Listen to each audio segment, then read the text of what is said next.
Sa gitna ng abalang bayan ng Binyan ay mayroong isang natatanging kasaysayan. Ito ang Alberto Mansion.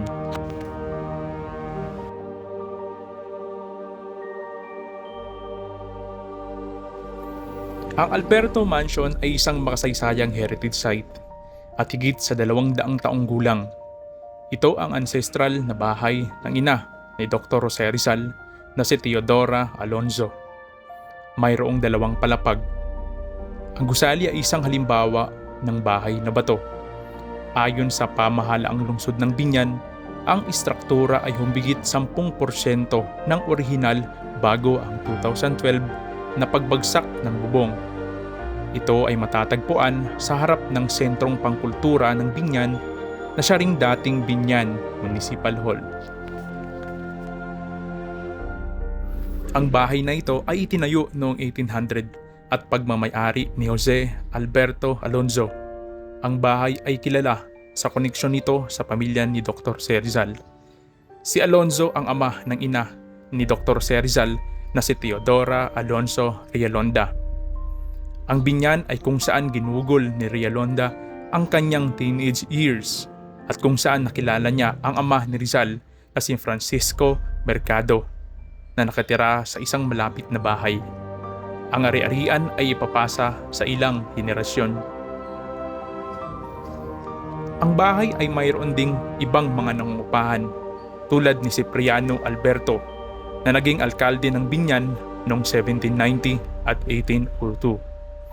Ang kanyang anak na si Lorenzo na alkalde rin noong 1844 at apo na si Jose na kinatawan ng Pilipinas sa mga Espanyol. Noong 2009-2010, ang bahay ay naiulat na ibinenta kay Jerry Acuzar ni Gerardo Alberto, isang ika-5 henerasyong inapo ni Jose Alberto Alonzo. Si Acuzar ang may-ari ng Las Casa Filipinas de Acuzar, isang resort sa Bagac, Bataan, na kilala sa pagsasama ng mga heritage structures mula sa ibang bahagi ng bansa. Piniyagan ng angkan ng Alonzo ang buong relokasyon ng bahay sa resort sa Bataan. Ngunit ang paglipat ay tinutulan ng pamahalang lungsod ng Binyan. Nag-alok din ang gobyerno ng Binyan na bilhin ang property sa halagang 20 milyon.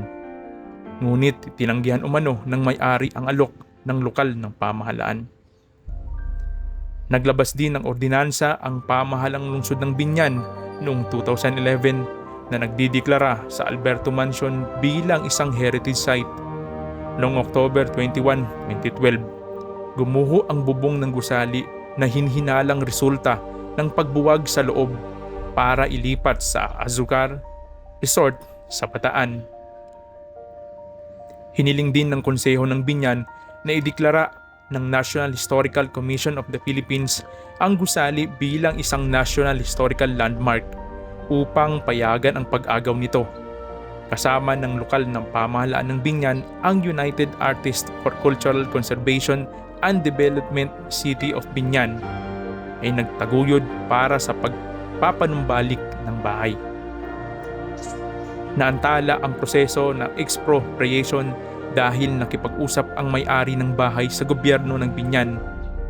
Nang maglaon, idiniklara ng pamahalang lungsod na ang mga may-ari ay nakikipag-usap din sa ibang partido upang ang ari-arian para sa isang Jollibee fast food outlet.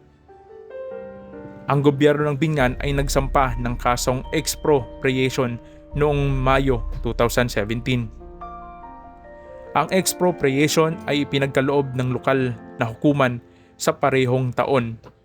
Ang bahay ay naibalik sa kalaunan sa kasing lapit ng orihinal na disenyo hanggang maaari ng parehong construction firm na bumuo ng Acuzar Resort. Sa ngayon, ang Alberto Mansion ay nasa pangangalaga ng pamahalaan ng Binyan. Ito ay libre at bukas sa publiko, Martes hanggang Linggo, simula alas 9 ng umaga hanggang alas 4 ng hapon. Ang lungsod ng Binyan ay patunay na dapat natin ipaglaban at pahalagahan ang mga kasaysayang lugar na nagkaroon ng malaking ambag sa nakaraan. na dapat nating ipagmalaki sa ngayon at sa mga susunod pang henerasyon. Ako si Ata at ito ang Kalakaw TV. Maraming salamat at mag-ingat tayong lahat.